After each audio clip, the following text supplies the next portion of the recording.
Hello students, today I will discuss about human comforts, factor affecting human comfort, effective temperatures and human comfort chart. These are the topic today I will discuss. First,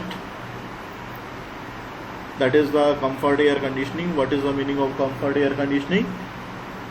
basically सभी को पता है कि human comfort के बारे में कि उसको कंफर्ट कब लगेगा जब वो प्रॉपर तरीके से एयर का मूवमेंट रहेगा, एयर वेंटिलेशंस रहेगा और ना तो बहुत ज़्यादा हीटिंग रहे ना ही बहुत ज़्यादा कूलिंग रहे, तो उसे वो चीज़ें कंफर्ट जोन में रहेगी।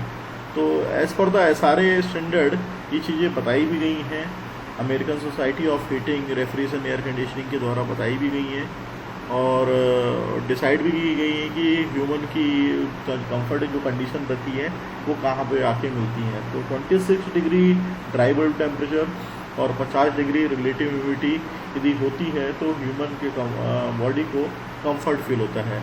तो here I will discuss about the nature of comfort air conditioning. The class of air conditioning is mean to ensure human comfort in the space. A comfortable environmental would increase the efficiency of a worker in the offices. Naturally, worker की efficiency कब बढ़ेगी जब वो comfort feel करेगा। It is essential for human life in operation theatres, ICU, burn sections, ETC। तो ये कहाँ पे ज़रूरत है? सबसे ज़्यादा आप देखते हैं जहाँ की ऑपरेशन थिएटर्स रहते हैं, बहुत ज़्यादा बोलना चाहिए मेहनत वाला काम रहता है, ICUs में, बर्न सेक्शन में, वहाँ पे हमें बहुत ज़्यादा इसकी ज़रूरत पड़ती है।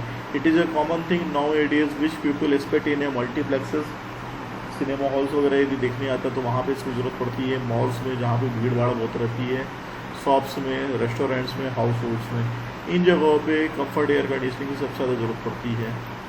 What are the factor affecting the comfort air conditioning? कौन कौन से ऐसे फैक्टर हैं जो कि कंफर्ट ह्यूमन कंफर्ट को अफेक्टेड करते हैं? उसमें पहला टेम्परेचर है, दूसरा ह्यूमिडिटी है, तीसरा एयर मूवमेंट है और चौथा एयर प्योरिटी है। तो पहला फैक्टर पे दिए आएंगे तो टेम्परेचर, जो कि सबसे ज़्यादा इंपॉर्टेंट फैक्टर माना जाता है। इसके लिए हम हीट ट्रांसफ़र वाला फार्मूला इस्तेमाल करेंगे, Q = HA/dt, जहाँ की जो dt है इंश्योर करता है कि ये कन्वेक्टिव हीट ट्रांसफ़र हो रहा है। तो हीट ट्रांसफ़र के लिए हमने यहाँ पे dt वर्ड इस्तेमाल किया है। इट विल बी इंक्रीज और it will be decrease depending on the heating और the cooling conditions. Preferred temperature are in the range of 20 to 25 degree centigrade. जो प्रेफर्ड टेम्परेचर रेंज रहती है वो 20 से 25 डिग्री सेंटीग्रेड रहती है। Second factor is the humidity. Higher humidity would reduce the evaporation of sweat from the upper body. ज़्यादा humidity बढ़ने से हम देखते हैं कि जो एवापोरेशन है पसीने का, स्वेट का, उसका जो है बॉडी से बहुत कम होने लगता है। In the dry climate excessive losses of moisture leading to the drying of the skin. Dry climates में आप क्या देखते हैं, ज़्यादा मॉइस्चर के लाइज होने की वजह से स्किन जो है ड्राई होनी चालू हो जाती है। So humidity is maintain within 30 to 70%। तो जो स्टैंडर्ड वैल्यू मानी गई है ह्यूमिडिटी को मेंटेन करने के लिए वो 30 से 70% होनी चाहिए। Air movement is helpful in heat dissipation and gives greater comfort. Air का जो मूवमेंट है हीट के डिसिपेशंस को और ग्रेटर कंफर्ट को डिसाइड करने के लिए काम करता है।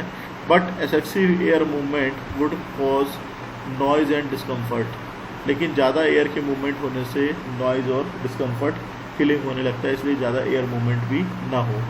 So air movement in air conditions space is limited to air velocity of 8 to 15 metre per minute. इसलिए एयर मूवमेंट जो एयर कंडीशनिंग स्पेस में लिमिटेड किया गया है, डिसाइड किया गया है, वो एयर वेलोसिटी के साथ में 8 से 15 मीटर पर मिनट होना चाहिए।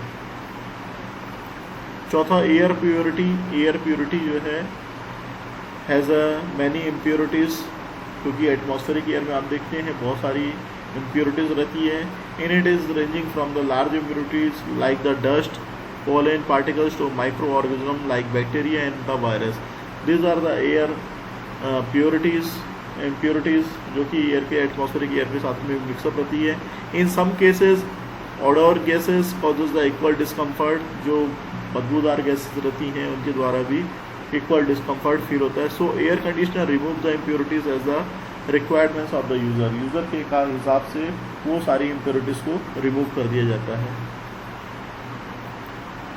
Factor affects the human comfort में जो आपने अभी तक देखा उसका जो प्रोसीजर रहता है उसमें इन्वॉल्व है टेम्परेचर को कंट्रोल करना, ह्यूमिडिटी को कंट्रोल करना, एयर के मूवमेंट को कंट्रोल करना, साथ ही साथ में एयर का प्योरिफिकेशन रखना। Thermodynamics of the human body depending on the 4 factor that is the metabolism of the body. तो ये चीज़ें आपकी W + E + R + C जो है ये इनका यहाँ पे दिया गया है मीनिंग कि इनका मीनिंग क्या है। The average temperature of the human body that is called the TB depends upon the net heat produce by the body and exchange with the environment. कितनी हीट जो है प्रोड्यूस हो रही है बॉडी के अंदर, कितनी हीट एक्सचेंज हो रही है एनवायरनमेंट के साथ में, ये ह्यूमन बॉडी पे पता चलता है। और उसमें ही थर्मोडायनेमिक इक्वेशन लगाई गई हैं that is the heat exchange between the human body and the environmental is given as that is M = W + E + R + C where M = energy produce by the metabolism depending on the activity पे depend करती है from food. जैसे आपकी जो activity हो रही है food से या आप यदि फूड ले रहे हैं तो कितना एनर्जी प्रोड्यूस हो रही है मेटाबॉलिज्म से, पाचन से। W = mechanical work done by the body, कितना वर्क डन किया गया बॉडी के द्वारा। That energy is equal to E = evaporated heat, evaporation of the body fluids, and the R + C that is the heat exchange between the body and the environment by the radiation and the convection medium. That is M = standard equation जो कि आपकी खाने के दौरान energy इकट्ठा होती है उसको कहाँ पे डिसिपेट करते हैं मैकेनिकल वर्क डन के फॉर्म में, प्लस आपका इवैपोरेशन के रूप में जो कि बॉडी से होता है, प्लस रेडिएशन और कन्वेक्शन के फॉर्म में। The evaporative heat loss E depends on the partial pressure of water vapour in air surrounding body that is depend upon the humidity of the space. Humidity of the space पे depend करती है। Radiation and the convection heat loss जो रहता है depends on the space temperature as the body temperature is constant. तो body temperature constant है उसके लिए यहाँ पे रेडिएशन और कन्वेक्शन हीट कांस्टेंट जो रहता है डिपेंड करता है। और उसके बाद जो एयर मूवमेंट है affected both E and C। Air movement जो रहता है दोनों E और C को अफेक्टेड करता है। The matching of heat produce and the heat dissipated during the normal condition would maintain core body temperature between the 36 to 38 degree centigrade. जो heat produce के मैचिंग वाले रहते हैं ये 36 से 38 डिग्री के बीच में ज़्यादातर पाए जाते हैं। The combined effect has given rise to the concept of the effective temperature. जो कंबाइंड इफेक्ट रहता है इन सब चीज़ों का वो इफेक्टिव टेम्परेचर के कॉन्सेप्ट को डेवलप करता है जो कि अगली स्लाइड में हम देखेंगे। तो effective temperature that is the pupil feel comfortable only when all the 3 parameters say DVT, RH and the air velocity are within the certain limit। Comfort feel कब करेगा जब वहाँ पे ट्राइबल टेम्परेचर, रिलेटिविटी और एयर वेलोसिटी आपका certain limits में रहेगा। Effective temperature is a single parameter eight which people feel comfortable. Effective temperature जो है सिंगल पैरामीटर माना गया है जो कि पीपल कंफर्ट फील करता है। It is the index of measure of comfort, that is the index of measure of comfort. Human body की कितनी कंफर्ट लेवल रहती है उसको मेजर करने का काम करता है effective temperature. It is a measure of feeling warmth और cold by the human body. तो बॉडी के द्वारा कितना वार्म और कोल्ड फील किया गया है इसके रिस्पॉन्स में एयर टेम्परेचर, रिलेटिविटी और एयर मोशंस को बताया जाता है। This factor combined the effect of the dribble temperature and the air humidity into a single factor. तो ये सारे जितने भी फैक्टर हैं ड्राइबल टेम्परेचर का इफेक्ट और एयर ह्यूमिडिटी का इफेक्ट जो है एक सिंगल फैक्टर के रूप में निकाल के रखते हैं। It is defined as the temperature of the environment at the 50% RH which result in the same total loss from the skin as in the actual environment. जरूरी नहीं कि जितनी भी बॉडी में एनर्जी इकट्ठा हुई वो आपकी सेफ बनी रहे। यदि एटमॉस्फेरिक की कॉन्टेक्ट में आती है तो वो टोटल हीट लॉस के रूप में निकल जाती है। This means effective temperature is a DVT of a uniform enclosure at a 50% RH in which people have some net heat exchange by radiation, convection and evaporation as they do in varying humidities of the test environment. These are the parameters जिसके ऊपर की सारी चीज़ें dependent करती हैं। इनमें convection और environmental का बहुत बड़ा रोल रहता है इफेक्टिव टेम्परेचर को मेंटेन करने के लिए। तो what is the human comfort chart? The human comfort chart is depending on the effective temperature. The concept of effective temperature enable है ग्राफिकल रिप्रेजेंटेशन। तो ग्राफिकल रिप्रेजेंटेशन जिसमें कि ड्राई बल्ब टेम्परेचर रहेगा, स्पेसिफिक ह्यूमिडिटी रहेगी और साथ ही साथ में आपका सैचुरेशन टेम्परेचर रहेगा। उसके बेस पे हम बता सकते हैं कि ह्यूमन कंफर्ट चार्ट क्या होता है। तो SRA ने एक सर्वे किया, American society of heating refrigeration air conditioning के ने एक अमेरिकन संस्था है जो कि सर्वे किया, जिसने बताया कि large number of people arrive at a condition giving the same degree of the comfort and represented then on a graph. तो कुछ लोगों पे सर्वे करने के बाद निकाले गए डेटा, सर्वे डेटा के द्वारा, और बताया गया कि कहाँ पे पीपल कंफर्ट फील करता है।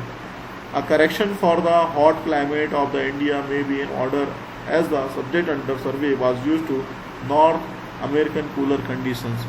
तो कुछ कंडीशंस नॉर्थ अमेरिकन के द्वारा लगाई गई, जो कि बताया गया कि हॉट क्लाइमेट में कितना ह्यूमन बॉडी जो है कंफर्ट फील करता है। Assumption for the designing chart को डिज़ाइन करने के लिए कौन कौन से एजम्पशन लिए गए हैं, इसके बारे में यहाँ पे डिस्कस करेंगे।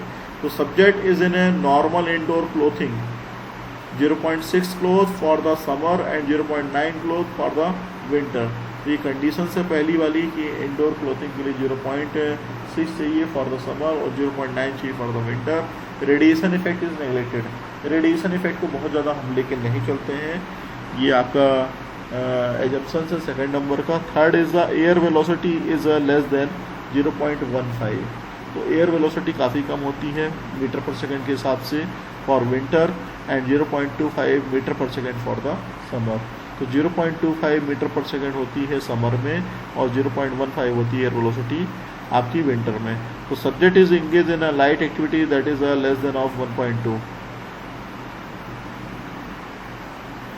This is the human comfort chart in which the trying between the dry bulb temperature, humidity ratio that is the gram per kg and the dew point temperature it is given in this line. Relative humidity line is represented on this order, that is a 30%, that is 50%, that is a 70% and that is the 100%.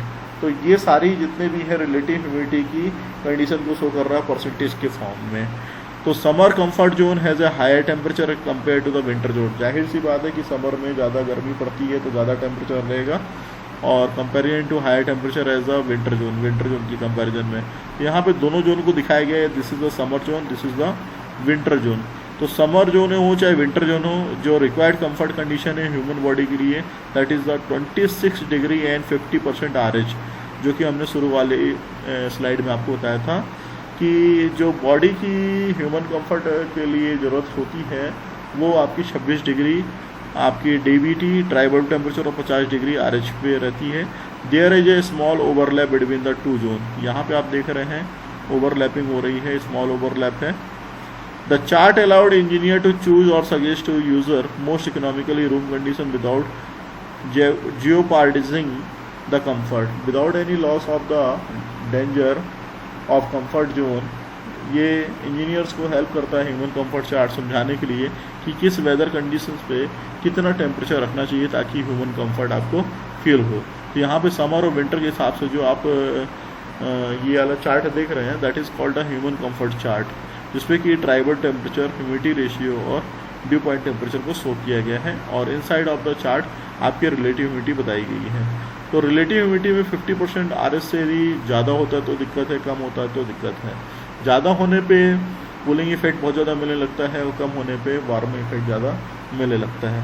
उसको remove करने के लिए हमें relative humidity को control करना पड़ता है। Similarly dry bulb temperature यदि 25 डिग्री से बहुत कम होने लगता है, या बोलना चाहिए यहाँ पे टेम्परेचर यदि 20 डिग्री से कम होगा तो जो कूलिंग इफेक्ट है वो बढ़ जाता है, लेकिन 25 डिग्री के ऊपर यदि आप जाते हैं तो यहाँ पे आपका हीटिंग इफेक्ट चालू हो जाता है। तो कोशिश ये करनी चाहिए कि समर में जब आपको कूलिंग इफेक्ट चाहिए तो टेम्परेचर आपका 25 डिग्री से ज़्यादा ना रखा जाए। इसी तरीके से विंटर कंडीशन पे यदि टेम्परेचर को बहुत कम कर देंगे तो ठंड लगने लगेगी। इसलिए जो SRA ने डिसाइड की है condition that is the 26 degree DBT और 50% RH। Thank you.